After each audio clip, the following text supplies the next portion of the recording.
मेरे प्यारे देशवासियों, नमस्ते। स्वागत है आपका अपने चैनल एनसीईआरटी मैथ्स में। ठीक है, एनसीईआरटी मैथ्स को हमने आपके बेटर सर्च एक्सपीरियंस के लिए बदल कर दिया है गेट 100 विद श्रीकांत। गेट 100 का यहाँ पर मीनिंग रखा गया है कि अपना अल्टीमेट गोल क्या है। मैथमेटिक्स में आपका और मेरा दोनों का गोल यही है कि हमें 100 मार्क्स लाने हैं। 100 आउट ऑफ 100 के नीचे मैथ्स में मार्क्स नहीं आने चाहिए। आप सब लोग मेरे साथ पढ़ते रहिए, आप सबके सब जरूर लाएंगे 100 मार्क्स। ठीक है, और विद श्रीकांत मेरा नाम, और मैं आपके साथ हमेशा मैथमेटिक्स में आपके साथ बना रहूंगा और आपको पूरी की पूरी मैथ्स पढ़ाने के लिए मैं यहाँ पर हमेशा आपके साथ बना हुआ हूँ। ठीक है, तो आप जब भी यूट्यूब में सर्च करें तो गेट 100 विद श्रीकांत टाइप कीजिए, आपको आपके मैथ्स के वीडियोस मिल जाएंगे। और आज हमारी अपनी सीरीज चल रही है, क्या क्लास 10th की सीरीज चल रही है, जिसमें हम लोग आज एक्सरसाइज 3.5 पढ़ने वाले हैं। ठीक है, एक्सरसाइज 3.5 में हम लोग पढ़ रहे हैं क्या, क्रॉस मल्टीप्लिकेशन। क्रॉस मल्टीप्लिकेशन हमें आज यहाँ पर हम लोग देखेंगे, क्रॉस मल्टीप्लिकेशन मेथड किस तरीके से सॉल्व करना है। ठीक है, पेयर ऑफ लीनियर इक्वेशंस में क्रॉस मल्टीप्लिकेशन मेथड किस तरीके से सॉल्व होगा आज हम लोग यहाँ पर देखने वाले हैं। तो प्लीज आप अपने पेन, कॉपी और बुक के साथ में जरूर बैठ जाइए। एक्सरसाइज 3.5 ओपन कर लीजिए बुक में और हेडिंग लिख लीजिए क्रॉस मल्टीप्लिकेशन मेथड, और फिर इसको आगे हम प्रोसीड करते हैं। ठीक है, ओके, सो आगे बढ़ते हैं।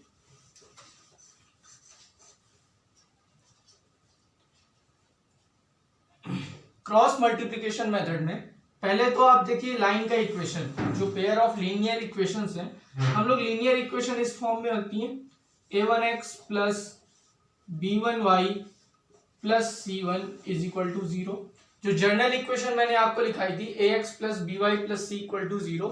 पेयर ऑफ लीनियर इक्वेशन है, दो इक्वेशन ले रहे हैं तो ये तो इक्वेशन नंबर 1 हो गई। ठीक है ना, दूसरी इक्वेशन देखिए a2x plus b2y plus c2 is equal to 0, ये हो गई इक्वेशन नंबर 2। दो इक्वेशंस हमने ले लिए, a1x plus b1y plus c1 equal to 0, a2x plus b2y plus c2 is equal to 0। अब क्रॉस मल्टीप्लिकेशन मेथड आपको करना क्या है ना, हिंदी में इसे कहते हैं वज्र गुणनखंड विधि, है ना। इंग्लिश में क्रॉस मल्टीप्लिकेशन और हिंदी में कहते हैं वज्र गुणनखंड विधि। आपकी बुक में लिखा होगा, आप लोग देख पा रहे होंगे। ठीक है, तो इसमें करना क्या है, देखो आपको डायरेक्टली एक सिंपल सा तरीका मैं सिखा रहा हूं, आप बुक इस लैंग्वेज पे मत जाइएगा, इधर ध्यान दीजिएगा आपको कैसे करना है। सबसे पहले तो आप x अपॉन, और इधर नीचे क्या लिखना है मैं आपको बताऊंगा, is equal to minus y upon, है ना, और इज इक्वल टू 1 अपॉन। ये डायरेक्टली हम लोग रिजल्ट पे जा रहे हैं, थोड़ी सी बातें हमें ध्यान भी रखनी होंगी मैथ्स में। ठीक है, अब देखो क्रॉस मल्टीप्लिकेशन, एक तो आप समझते हो क्रॉस मल्टीप्लिकेशन इसी तरीके से होता है, क्रॉस, है ना, तो क्रॉस तो यही होता है। अब देखिएगा क्रॉस हमें लगाना है किस तरीके से, ये माइनस वाई का जरूर ध्यान रखेंगे, यहाँ पर माइनस वाई रखा गया है, आपकी हेल्प के लिए मैंने पहले से यहाँ पे माइनस वाई कर दिया है। ठीक है, अब देखो कैसे करना है आपको, जब आप x के नीचे यहाँ पर लिखने वाले हैं तो आप x वाले टर्म्स को छोड़ दीजिए, इस वाले टर्म्स को आप छोड़ दीजिए, ये वाले टर्म्स को आप अभी छोड़ देते हैं। ठीक है ना, x वाले टर्म्स को छोड़ देंगे तो y वाले टर्म्स में देखो इधर से इसका मल्टीप्लाई करो इस तरीके से। सबसे पहले ये आपको लेफ्ट टू राइट जाना है, लेफ्ट टू राइट, तो b1c2 ये लिखो आप b1c2, फिर इसका इससे, है ना, तो माइनस b2c1। ठीक, b1c2 माइनस b2c1, ये x का मान यहां पर आ गया। अब जब y में करना है तो क्या करना है आपको, y वाले टर्म्स को छोड़ देना। ये देखो y के नीचे आपको सॉल्व करना है तो आप ये y वाला टर्म्स छोड़ दो, y वाले टर्म्स को एक बार के लिए आप छोड़ दो। फिर देखो कैसे, लेफ्ट टू राइट जाना है ना, तो a1c2 माइनस a2c1, ठीक है, y कंप्लीट हो गया। ओके, अब देखिए आप कांस्टेंट के पास चलते हैं, है ना, कांस्टेंट के पास चलते हैं तो ये y वाला हटा दीजिए, अब y इंक्लूड करेंगे हम लोग। ठीक है, y इंक्लूड करेंगे और अब हम लोग c1 c2 को, इस टर्म को हटा देंगे। ठीक, इस टर्म को हटा देते तो क्या हो जाएगा, देखो a1 b2 A1 B2 minus A2 B1 minus A2 B1। ये हो गया क्रॉस मल्टीप्लीकेशन सॉल्व। कैसे सॉल्व हो गया सर? देखो x का वैल्यू आपको फाइंड करना है, ये तीनों इक्वल है ना, तीनों इक्वल है, आपको x का वैल्यू फाइंड करना है। तो x इज इक्वल टू, इन दोनों को इक्वल करो, पहले आप इन दोनों को इक्वल करो। देखो तो x इज इक्वल टू क्या हो जाएगा, B1 C2 minus B2 C1 upon A1 B2 minus A2 B1। ठीक है, ये हो गया आपका x। y is equal to क्या हो जाएगा, y इज इक्वल टू हो जाएगा A1 C2 minus A2 C1 upon A1 B2 minus A2 B1। ये आ गया आपके पास y। अब देखो बच्चे ध्यान देना है, आपको ये रटना नहीं है, ये कोई फॉर्मूला नहीं है ना, ये भी कोई फॉर्मूला नहीं है। ये जो मेथड अभी हमने यहाँ पे सीखा क्रॉस मल्टीप्लिकेशन का, किस तरीके से जब हम x का वैल्यू निकाल रहे हैं तो इन दोनों को इंक्लूड कर लिए हैं, y का वैल्यू निकाल रहे हैं तो इन दोनों को इंक्लूड कर लिए हैं। अभी देखो ये जो माइनस y है ना, इस माइनस y को आपको ध्यान रखना है। अभी हमने क्या किया, ध्यान नहीं रखा है, यहाँ पे माइनस y लिखा हुआ था, तो जब y इज इक्वल टू आएगा तो यहाँ पर आपको माइनस साइन का विशेष ध्यान रखना है, एक माइनस साइन जरूर लगेगा। ठीक है, क्लियर है, ये माइनस साइन ध्यान रखोगे। माइनस y इधर था, हमने y is equal to value लिखा है, तो y इज इक्वल टू इधर आप माइनस लगा लेंगे, तो आपके पास ये आंसर आ जाएगा। ठीक है ना, ओके। तो ये क्रॉस मल्टीप्लिकेशन मेथड हो गया।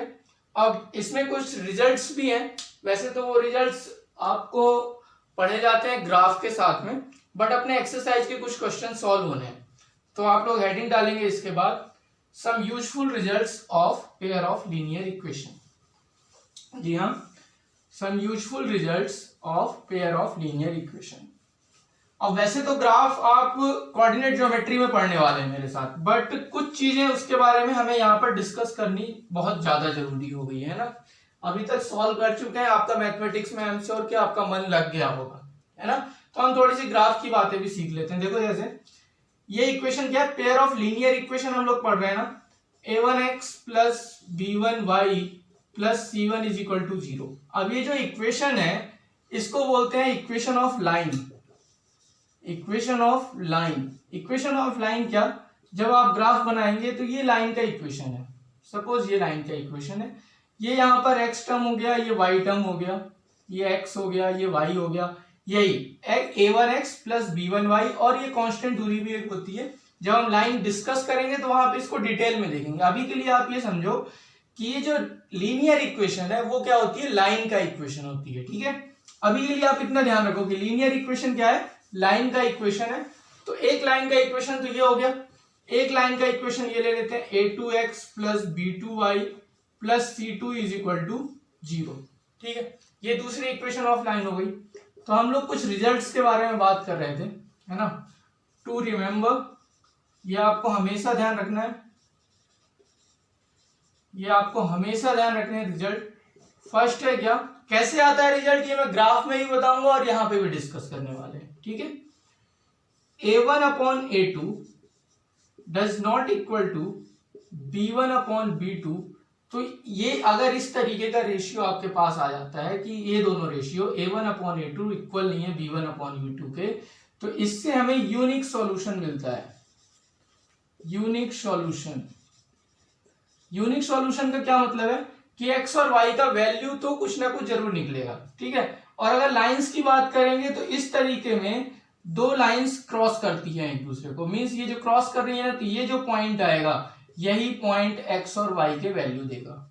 ठीक है, ये लाइन क्या हो गई, आपको x और y के मान देंगी। ठीक है, वैल्यूज देंगी। यूनिक सॉल्यूशन को हिंदी में क्या बोलते हैं, अद्वितीय हल। अद्वितीय हल, ठीक है, अद्वितीय हल मतलब कि x और y के समीकरण का अद्वितीय हल होगा, मीन्स कुछ ना कुछ उसका मान जरूर निकलेगा। ठीक, कब, जब a1 upon a2 does not equal to b1 upon b2 है। ठीक है, ये लाइन का इक्वेशन, आप इसके बगल में ये फिगर बना सकते हो, यूनिक सॉल्यूशन, इसके बगल में आप ये फिगर बना सकते हैं यहाँ पर। ठीक है, ओके।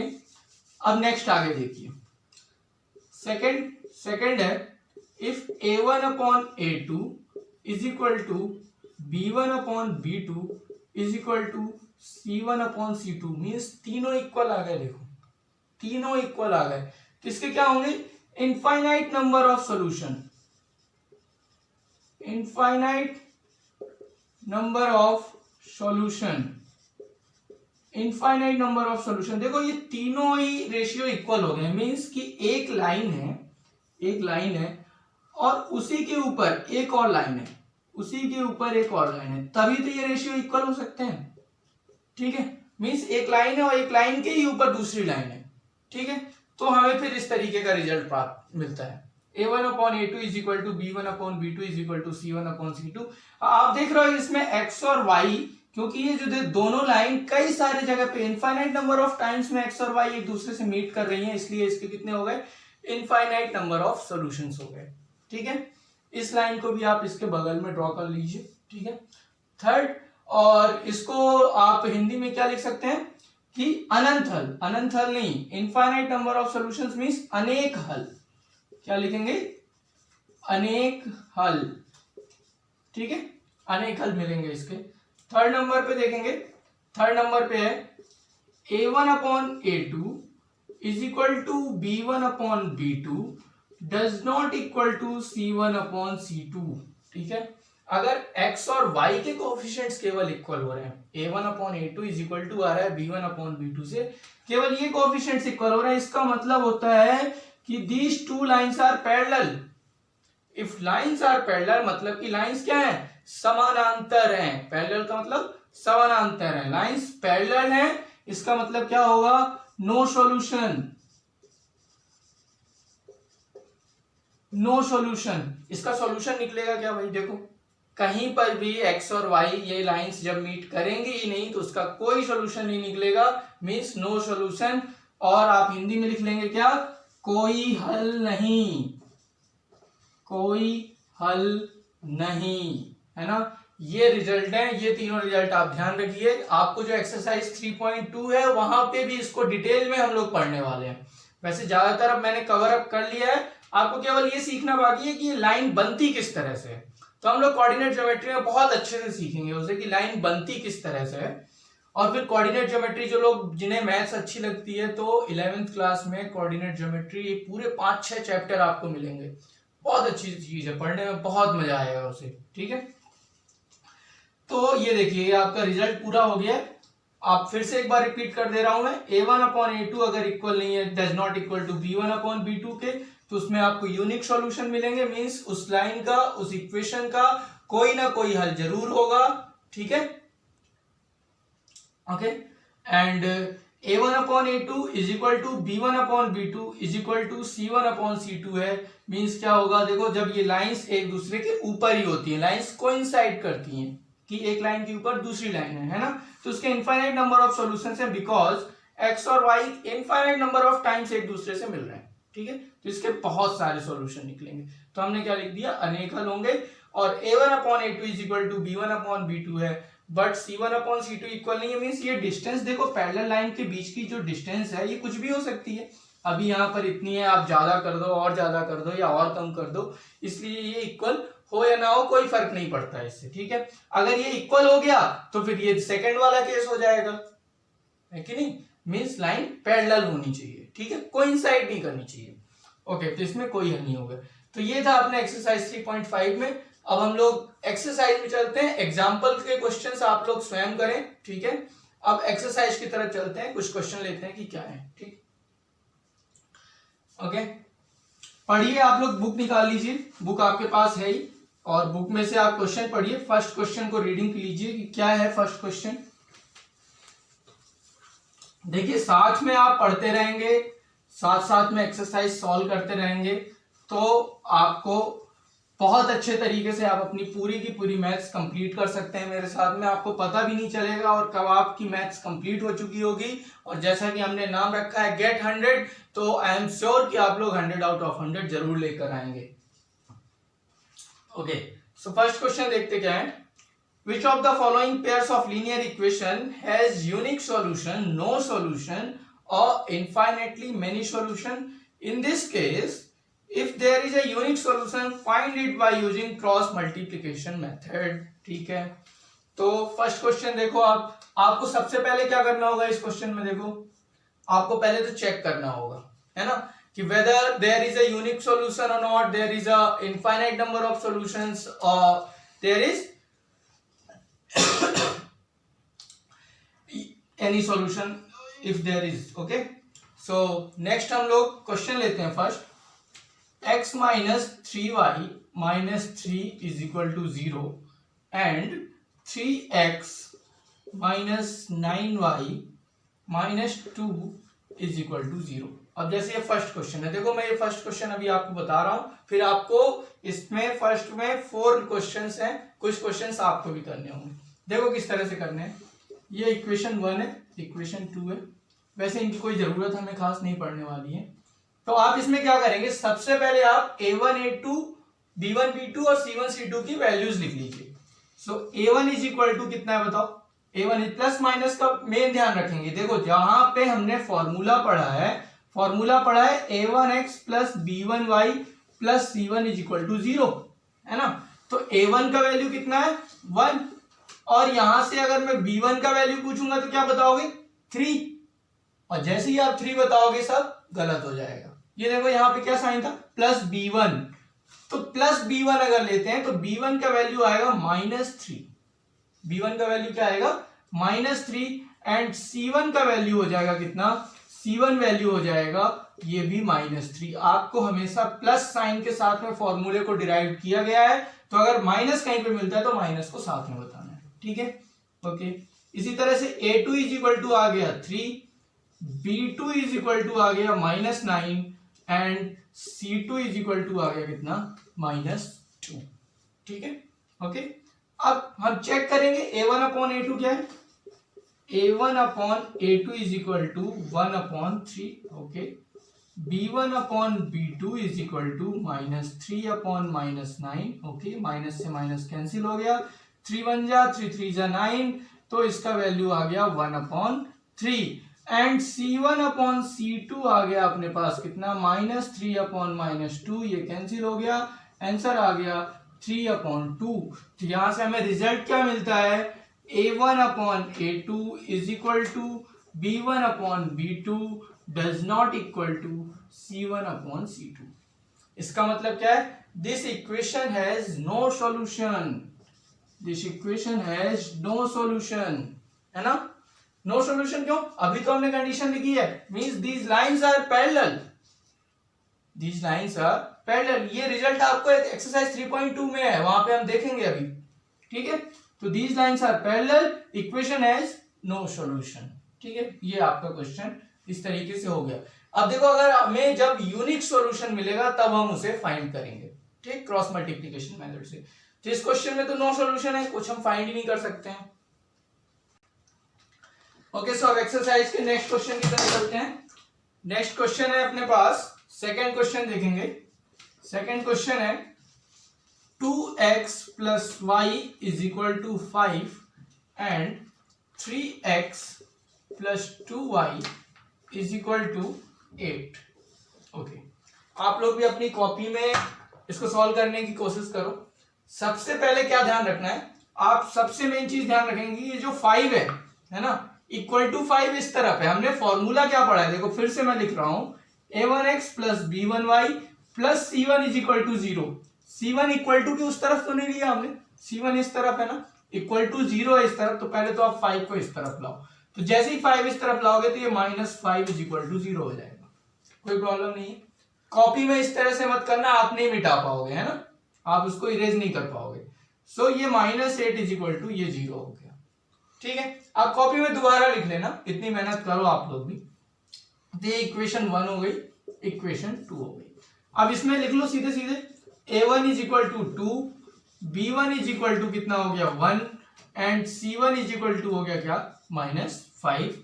इसी तरह से a2 इज इक्वल टू हो गया 3, b2 इज इक्वल टू हो गया 2 और c2 इज इक्वल टू हो गया -8। Okay, so a1 upon a2 is equal to 2/3, b1 upon b2 is equal to 1/2 and C1 upon C2 is equal to -5 upon -8, ये minus से minus cancel हुआ, means हम बोल सकते हैं 5/8।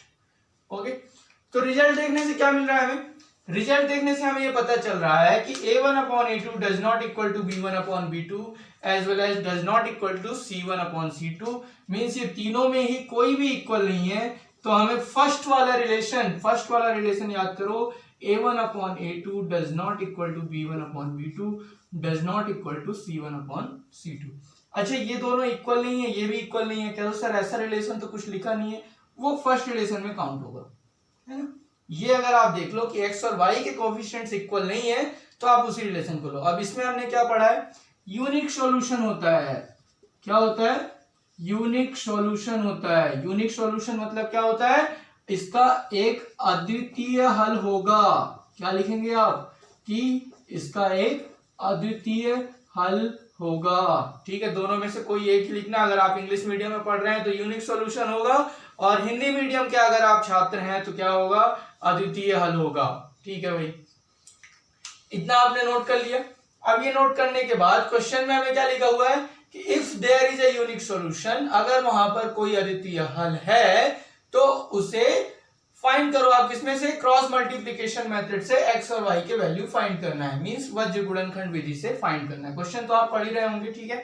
तो ये आप लिखिए, और इसके नीचे फिर आगे हम लोग करेंगे क्रॉस मल्टीप्लिकेशन मेथड। तो अभी बोर्ड में तो मैं यहीं पे लिखने वाला हूं, तो मैं इसे रफ कर देता हूं, आप अपनी कॉपी में नीचे सॉल्व करें, ठीक है। अब देखो, सॉल्व करने के लिए क्या, ये दोनों इक्वेशन काफी है, आपको दोनों इक्वेशन पे फोकस करना है ना। फॉर्मूला रटना नहीं है, फॉर्मूला बिल्कुल नहीं रटना है। क्या है? x अपॉन देखो क्या करेंगे, x अपॉन x वाले को छोड़ दिया, 1 इंटू -8 तो -8, है ना। पहले आप पूरा लिख लो, -y upon is equal to 1 upon, ठीक है ना। तो x अपॉन 1 इंटू -8 तो -8, माइनस a1 b2 माइनस था ना, माइनस। अब ये देखो 2 इंटू -5 कितना हो गया? -10, तो -10, ठीक है। माइनस साइन का विशेष ध्यान रखोगे, अगर ये यहां पर मिस्टेक हो गया तो आपका क्वेश्चन पूरा गया फिर, ठीक है। माइनस वाई अपॉन वाई वाले टर्म्स को छोड़ दो, 2 इंटू -8 -16, माइनस क्या हो जाएगा? 3 इंटू -5 -15, ओके। 1 अपॉन क्या हो जाएगा? 2 2 जा 4 माइनस 3 1 जा 3 तो 3, और ये देखो इसके नीचे क्या आ जाएगा? x अपॉन -8 प्लस 10 कितना हो गया? 2 आ गया, -8 माइनस माइनस क्या हो जाएगा? +10, तो -8 प्लस 10 कितना आ गया? 2 आ गया, is equal to -y upon -16 plus 15 कितना हो गया? -1 हो गया sir, is equal to 1 upon 1, means इसका वैल्यू तो 1 है। तो एक बार आप क्या कर दो, इससे क्या मिलता है हमें कि एक बार आप x upon 2 is equal to 1 कर दो, और ये माइनस से माइनस कैंसिल हो गया है, means y upon 1 is equal to 1 है। तो यहां से x is equal to 2 and y is equal to 1, ये आपका आंसर आ गया। तो ये आपके पास आंसर आ चुका है, x is equal to 2 and y is equal to 1। आप ये वैल्यू यहां पर पुट करके चेक कर सकते हो कि आपने आंसर ये करेक्ट लाए हो या रॉन्ग लाए हो। देखो पुट करते हैं, x इज इक्वल टू 2 इसमें पुट करेंगे, 2 2 जा 4 हो जाएगा, plus y is equal to 1 put करेंगे तो +1 4 + 1 -5 इज इक्वल टू 0 आ रहा है, तो करेक्ट आंसर है, ठीक है ना। इस तरीके से आप ये वैल्यू जरूर पुट करके चेक कर लेंगे।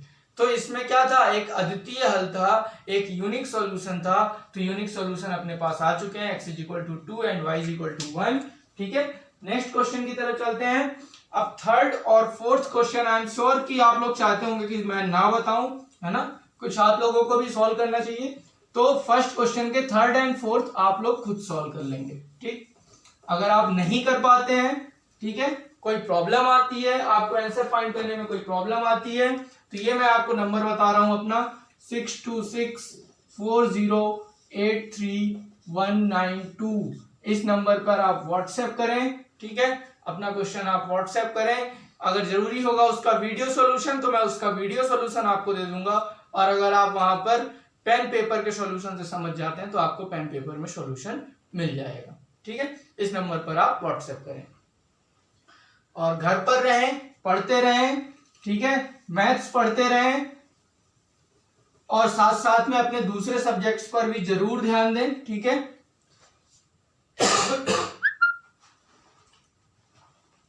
ओके, सो थर्ड और फोर्थ क्वेश्चन तो आप लोग सॉल्व कर लोगे, सेम टाइप के हैं, है ना। मैं सेकेंड क्वेश्चन आपको कराता हूं, आप अपनी बुक में सेकेंड क्वेश्चन देखिए।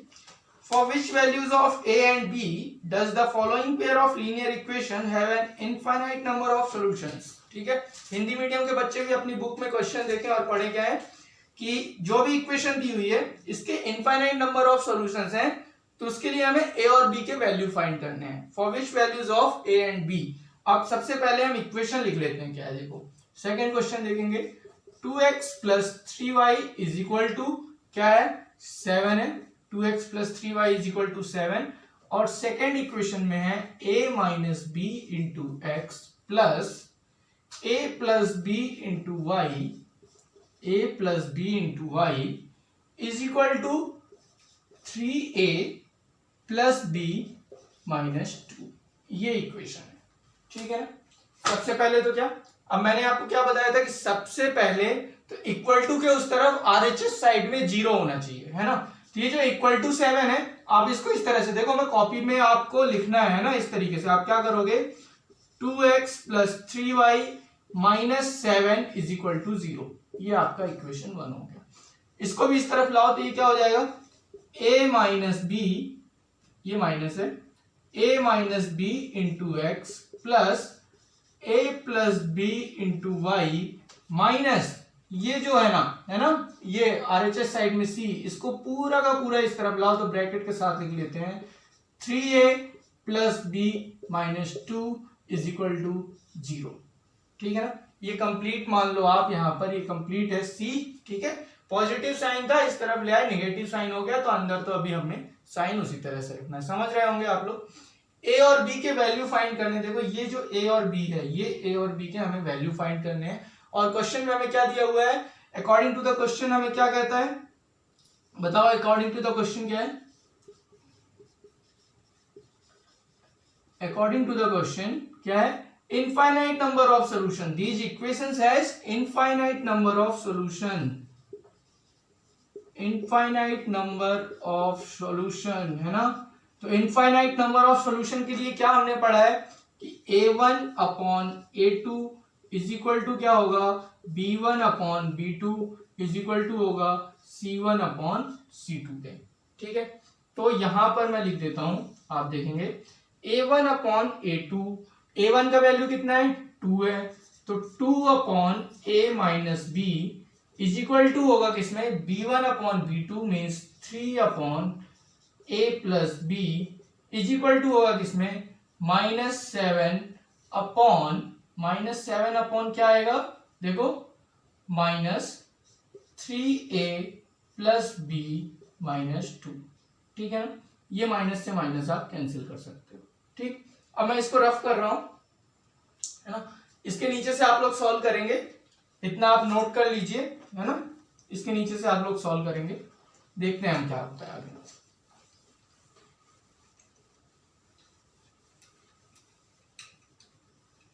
ये इक्वेशन है अपने पास, ठीक। एक बार यहां पर इक्वेशंस लिख लेते हैं। 2 upon a minus b is equal to 3 upon a plus b is equal to 7 upon 3a plus b minus 2, 3a plus b minus 2, ठीक है। ये आ गया अपने पास। अब देखिए इसको सॉल्व कैसे करना है। ये तीनों इक्वल है, तीनों इक्वल है ना। आप पहले इन दोनों को इक्वल कर दीजिए, फिर चाहे तो इन दोनों को इक्वल कर दीजिए, या आप अगर चाहे तो 2 अपॉन ए माइनस बी से इसको इक्वल कर दीजिए। तो सबसे पहले मैं क्या करता हूं, 2 अपॉन ए माइनस बी यहां से लिखते हैं, देखो 2 upon a minus b is equal to क्या कर लेते हैं, 3 अपॉन ए प्लस बी से, ठीक है। अब देखो क्रॉस मल्टीप्लीकेशन कर सकते हैं क्या, क्रॉस मल्टीप्लीकेशन कर सकते हैं, क्या हो जाएगा, 2 into a plus b is equal to 3 into a minus b, means ये क्या आ गया, 2a plus 2b is equal to 3a minus 3b आ गया, है ना। a और b दोनों इस तरफ लाओ, देखो क्या आता है, 2a plus 2b minus 3a plus 3b is equal to 0। So 2a minus 3a तो माइनस a हो गया, और minus a plus 5b minus a plus 5b is equal to 0। एक तो इक्वेशन आपकी ये आ चुकी है, इक्वेशन नंबर 1, या आप उधर अगर इक्वेशन बना रखे हैं तो इसको इक्वेशन नंबर 3 दे सकते हैं। ये इक्वेशन आ गई। अब हम इन दोनों को सॉल्व करते हैं, है ना, इन दोनों को सॉल्व कर लेते हैं। जैसे अभी इनको इक्वल किया है हमने, अभी आप इनको इक्वल कर लीजिए, या आप चाहिए तो 2/a माइनस बी को 7/3a minus 3a plus b minus 2 से इक्वल कर दीजिए। यहां भी वही होगा, क्रॉस मल्टीप्लीकेशन होगा, ठीक है। तो क्रॉस मल्टीप्लीकेशन करते हैं, 3 into 3a plus b minus 2 is equal to 7 into a plus b, ये हो गया, ठीक, ओके। तो 3 3 जा 9, 9a प्लस 3b माइनस 3 2 जा 6 is equal to 7a plus 7b, correct है। 7a प्लस 7b दोनों इधर लाइए, है ना। जैसा कि हमने पहले भी पढ़ा था कि जो भी a और b में मींस जो भी वेरिएबल क्वांटिटी, जो भी चर राशियां होंगी, उनको हम इक्वल टू के इस तरफ लाएंगे, है ना। तो 9a plus 3b minus 6 minus 7a minus 7b is equal to 0। तो 9a माइनस 7a आ चुका है अपने पास कितना, 2a, और 3b माइनस 7b आ चुका है कितना, माइनस 4b, बिल्कुल करेक्ट है। 3b माइनस 7b कितना हो जाएगा, माइनस 4b, माइनस 6 को उस तरफ ले जाएंगे, ये हो जाएगा 6, ठीक। आप चाहो तो 2 कॉमन ले लो, 2 कॉमन ले लो, a minus 2b is equal to 6, यहां से क्या आ गया, a minus 2b is equal to 2 3 जा 6, 2 का इधर डिवाइड हो जाएगा, तो 2 3 जा 6, ये आ गया इक्वेशन नंबर 2, करेक्ट है। अब ये देखो, minus a plus 5b is equal to 0 है, यहां से आप क्या वैल्यू निकाल सकते हो a का, है ना। पहले तो देख लेते हैं कि इसे क्रॉस मल्टीप्लीकेशन से करना है क्या। देखो क्वेश्चन में हमें वैल्यूज पूछा हुआ है a और b का, ये नहीं बोला है कि आप इसे क्रॉस मल्टीप्लीकेशन से करो या सब्स्टिट्यूशन से करो या फिर एलिमिनेशन मेथड से करो। आप इसमें कोई भी मेथड पुट कर सकते हो और सॉल्व कर सकते हो क्वेश्चन को, ठीक है। तो हमें क्या करेंगे, यहाँ पे देखो इजी क्या लग रहा है, इजी ये लग रहा है कि माइनस a को इधर भेजो sir, a is equal to 5b आएगा, और यहां पर पुट कर दो, है ना, by putting the value of a, यहां पे क्या लिख लो, by putting the value of a का वैल्यू समीकरण 2 में रखने पर, in equation number 2, in equation number 2, ठीक है। तो ये 5b आप जब इसमें रखोगे, 5b minus 2b is equal to 3, तो ये 5b माइनस 2b कितना आ गया, 3b, 3b is equal to 3, यहां से क्या आ गया, b is equal to 1, correct है। b इज इक्वल टू 1 आ चुका है, b इज इक्वल टू 1 आप यहां पे रखोगे, a इज इक्वल टू कितना आ जाएगा, 5 आ जाएगा। तो a is equal to 5 and b is equal to 1, आपके पास इक्वेशन के मान आ चुके हैं, इसके a और b के वैल्यूज आपने फाइंड कर लिए हैं, ओके। नेक्स्ट क्वेश्चन की तरफ चलते हैं।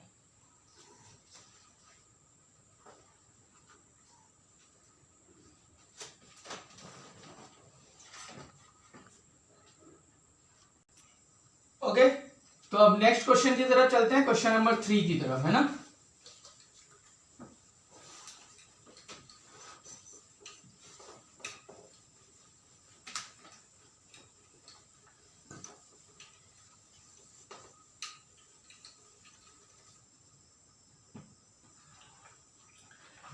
क्वेश्चन नंबर 3 देखिए क्या है, solve the following pair of linear equation by substitution and cross multiplication method, है ना। अब देखो क्वेश्चन नंबर 3 में क्या है, सब्स्टिट्यूशन या क्रॉस मल्टीप्लिकेशन मेथड से आपको सॉल्व करना है। इक्वेशन है अपने पास 8x plus 5y is equal to 9, and second equation है 3x plus 2y is equal to 4, 3x plus 2y is equal to 4, ये इक्वेशन नंबर 1 है। इक्वेशन नंबर 2 है। सब्स्टिट्यूशन मेथड अपने पिछली क्लास में हम लोगों ने सीखा था, है ना।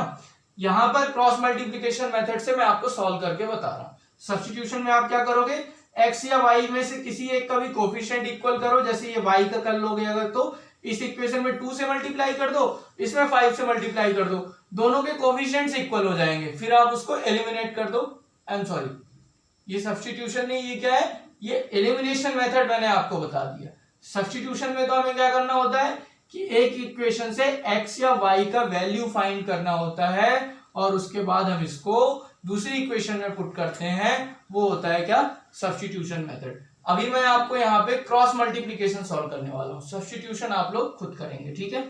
क्रॉस मल्टीप्लीकेशन के लिए सबसे जरूरी क्या है, इक्वल टू के इस तरफ जीरो होना चाहिए। सो -9 इक्वल टू 0 हो जाएगा, ये -4 इज इक्वल टू इधर 0 हो जाएगा, क्योंकि उधर 9 और 4 था तो इधर आएंगे तो माइनस में हो जाएंगे। अब आप देखो x अपॉन क्या हो जाएगा, 5 इंटू -4 तो -20, -2 इंटू -9 -18, ठीक है, ये x हो गया। इधर -y आपको नहीं भूलना है ना, -y, 8 इंटू -4 -32 आ गया, माइनस साइन लगा लो, -9 इंटू 3 कितना हो गया, -27 आ गया, इज इक्वल टू 1 अपॉन क्या हो जाएगा, देखो 8 2 जा 16 -3 5 जा 15, तो यहाँ फिर से 1 आ चुका है। तो x अपॉन कितना हो गया, -20 plus 18 -2 is equal to -y upon -32 plus 27 कितना आ जाएगा, -5 इज इक्वल टू 1 अपॉन, तो 1 आ चुका है। तो एक बार आप x को इसके इक्वल करोगे तो x इज इक्वल टू आपको मिल जाएगा -2, माइनस से माइनस कैंसिल कर दो, y इज इक्वल टू आपको मिल जाएगा 5, ठीक है। क्रॉस चेक करना है, क्रॉस चेक कर लेते हैं। x इज इक्वल टू -2 इसमें पुट करो, इक्वेशन नंबर 2 में देखो, -2 into 3 -6, 5 into 2 +10 -4 is equal to 0 आ रहा है, -10 हो गया, +10 0 आ रहा है, मीन्स ये इक्वेशन आपकी सॉल्व हो गई। सब्स्टिट्यूशन मेथड क्या था, ये यहाँ पे देखो मैं आपको थोड़ा सा हिंट दे रहा हूँ, 8x + 5y is equal to 9 था, 8x + 5y is equal to 9। आप यहां से क्या करो, y को उस तरफ ले जाओ, 8x is equal to 9 - 5y, x is equal to क्या आ जाएगा, 9 - 5y अपॉन 8। अब इस वैल्यू को आप यहां पर पुट करो इक्वेशन नंबर 2 में, तो आप उससे क्या करोगे, y का वैल्यू फाइंड कर पाओगे, फिर आप x का वैल्यू फाइंड करेंगे, ठीक है। तो ये आ जाएगा आंसर, ठीक। तो ये हो गया क्वेश्चन नंबर 3, ठीक। अब नेक्स्ट क्वेश्चन की तरफ देखते हैं क्या है।